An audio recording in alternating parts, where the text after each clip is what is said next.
from Krakatoa, and then Krakatoa is from Myanmar to Java, and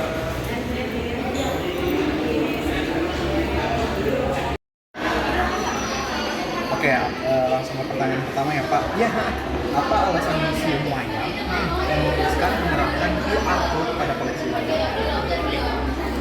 Jadi memang ini juga salah satu terobosan baru, di mana kalau yang dulunya mungkin masih hanya bersifat tulisan biasa. Nah sekarang juga kita juga mau mencoba supaya pengunjung bisa mungkin di barcode dulu baru dipelajari atau dibaca di rumah, jadi bisa lebih simpel. Nah di dalamnya juga penjelasannya juga cukup lengkap. Nah itu juga mungkin diterapkan di semua koleksi-koleksinya. Bapak, kita lanjut ke pertanyaan selanjutnya ya Pak. Ya. Awalnya tuh perencanaannya gimana sih?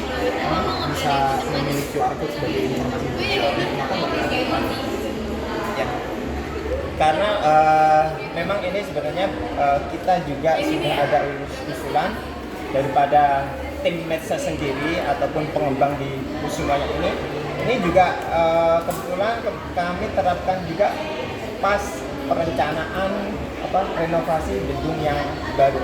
Karena memang sudah direnovasi. Renovasi peresmiannya awal tahun kemarin oleh Bapak PJ Gubernur, plus sekalian juga peresmian ruang imersifnya.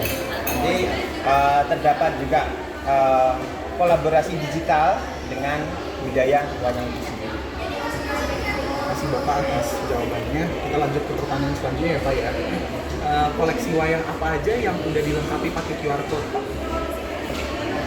Untuk kalau untuk koleksinya mengenai penjelasannya saya rasa hampir semuanya untuk di setiap bagian koleksinya. Tapi memang untuk bagian yang di ruang mancanegara itu memang barcode-nya, QR-nya itu memang kurang lengkap. Ya, jadi memang kami pahami juga sendiri untuk barcode-nya, penjelasannya untuk terkhusus di ruang mancanegara itu memang masih sederhana banget. Seperti itu. Izin melanjutkan pertanyaan Pak. Konten apa aja yang udah ditautin pakai QR code-nya Pak? Oke, misalnya pas kita scan nih ada teksnya kah, atau ada audionya kah, atau gambarnya? Ya.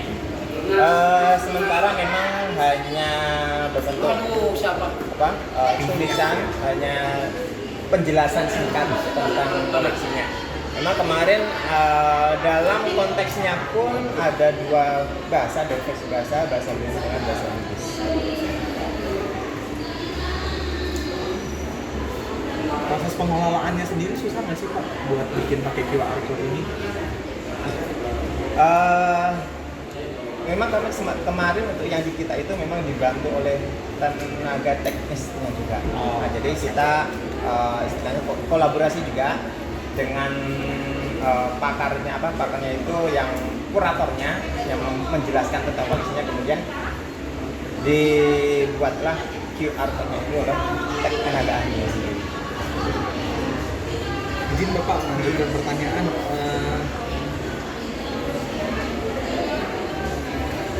QR code ini udah membantu belum Pak sejauh ini setelah implementasinya, setelah sudah diberikan QR code di setiap wayangnya, kira-kira banyak membantu nggak ya kalau misalnya dibuat dari customer gitu, dari sisi customer atau dari sisi pengelola museumnya? Ya, jadi memang lebih membantu juga terkhususnya kepada para pengunjung, ya, di mana para pengunjung juga sendiri bisa melihat ataupun penjelasan tentang koleksi-koleksi yang ada.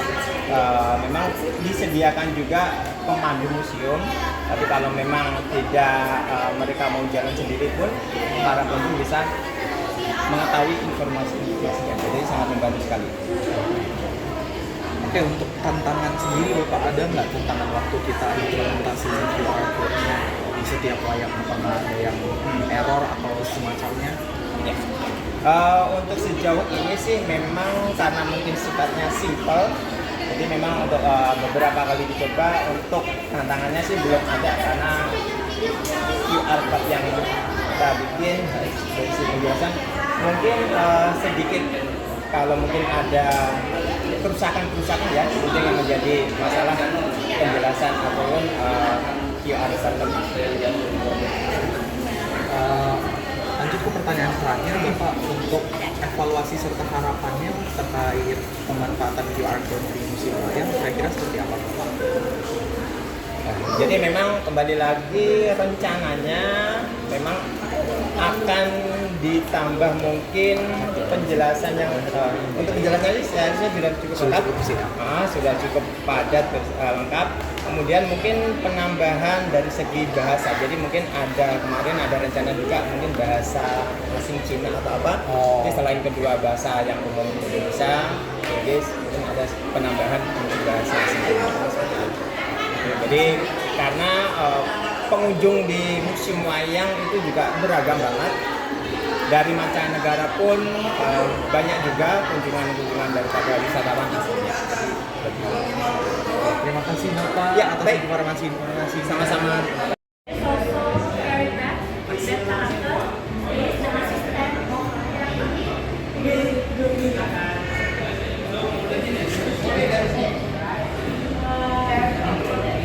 Tiga pertanyaan nanti jawab yang kakak ingin jawab aja ya. Bagaimana pengalaman pengunjung terhadap keberadaan QR code pada setiap wayang yang ada? Kalau menurut saya itu kayak memudahkan, jadi kan tinggal scan terus nanti kita bisa dapat informasi dari QR code-nya apa aja. Oke. Untuk kakak sendiri, apakah lebih aktif menggunakan QR code daripada media informasi seperti gambar atau teks seperti pada umumnya? Kalau misalnya sedia gambar yang lain cuman kalau cuma adanya QR code saya pakai.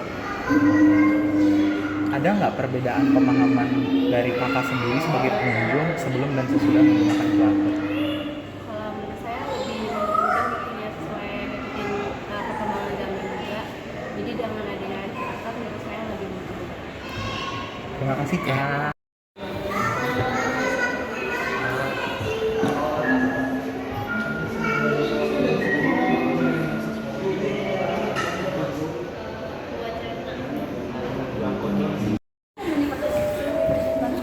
Multimedia Nusantara.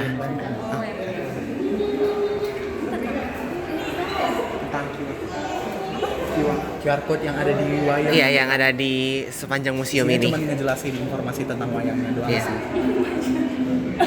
Mau nanya tentang manfaatnya aja. Enggak, mau nanya manfaatnya aja kok Kak. Enggak yang sampai teknis. Oke, jadi bagaimana respon kakak terhadap keberadaan QR code pada museum wayang? Menurut saya ini sangat berguna bagi untuk yang ingin mengetahui tentang sejarah dari wayang-wayang di sini. Oke. Baik, apakah pengunjung khususnya masih yang anak-anak muda itu lebih aktif menggunakan QR code dibanding media informasi tradisional? Menurut saya sekarang kan modern ya, jadi semuanya serba teknologi, jadi menggunakan QR code ini sangat bermanfaat juga. Jadi kita juga bisa mengandalkan teknologi yang di zaman sekarang ini. Oke, baik. Lalu, apakah ada perbedaan tingkat pemahaman pengunjung sebelum dan sesudah menggunakan QR code? Saya karena biasanya kita kalau masih juga kita banyak rame gitu ya. Kalau misalnya di sini ada satu orang kita kalau baca itu suka mepet-mepet gitu. Bisa dilihat dari jauh juga jadi mereka paham gitu juga. Oke, baik. Sekian dari kami. Terima kasih.